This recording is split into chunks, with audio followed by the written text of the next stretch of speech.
امریکی اخبار وال اسٹریٹ جرنل کے مطابق سعودی عرب اور کویت نے امریکہ کی فوجی اڈوں تک رسائی اور فضائی حدود کے استعمال پر عائد پابندیاں ہٹا دیں۔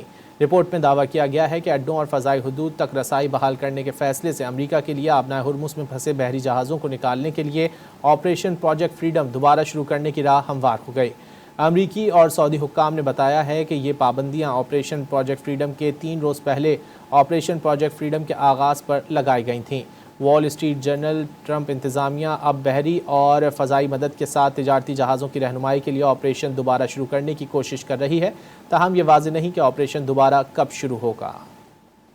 امریکی اخبار وال اسٹریٹ جرنل کے مطابق سعودی عرب اور کویت نے امریکہ کی فوجی اڈوں تک رسائی اور فضائی حدود کے استعمال پر عائد پابندیاں ہٹا دیں۔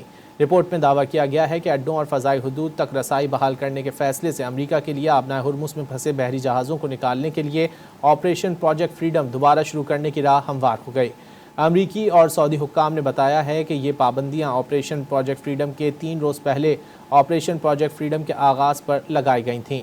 وال اسٹریٹ جرنل ٹرمپ انتظامیہ اب بحری اور فضائی مدد کے ساتھ تجارتی جہازوں کی رہنمائی کے لیے آپریشن دوبارہ شروع کرنے کی کوشش کر رہی ہے، تاہم یہ واضح نہیں کہ آپریشن دوبارہ کب شروع ہوگا۔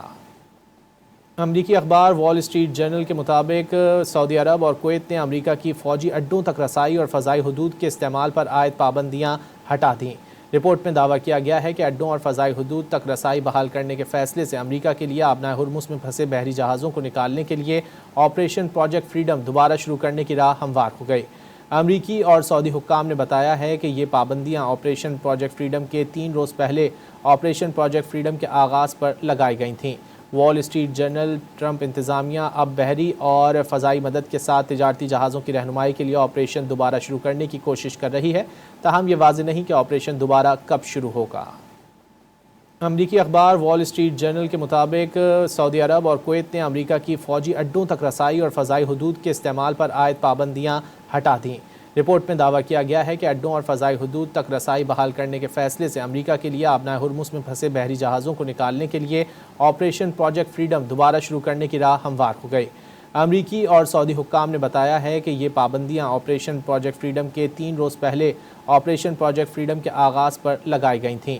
وال اسٹریٹ جرنل ٹرمپ انتظامیہ اب بحری اور فضائی مدد کے ساتھ تجارتی جہازوں کی رہنمائی کے لیے آپریشن دوبارہ شروع کرنے کی کوشش کر رہی ہے، تاہم یہ واضح نہیں کہ آپریشن دوبارہ کب شروع ہوگا۔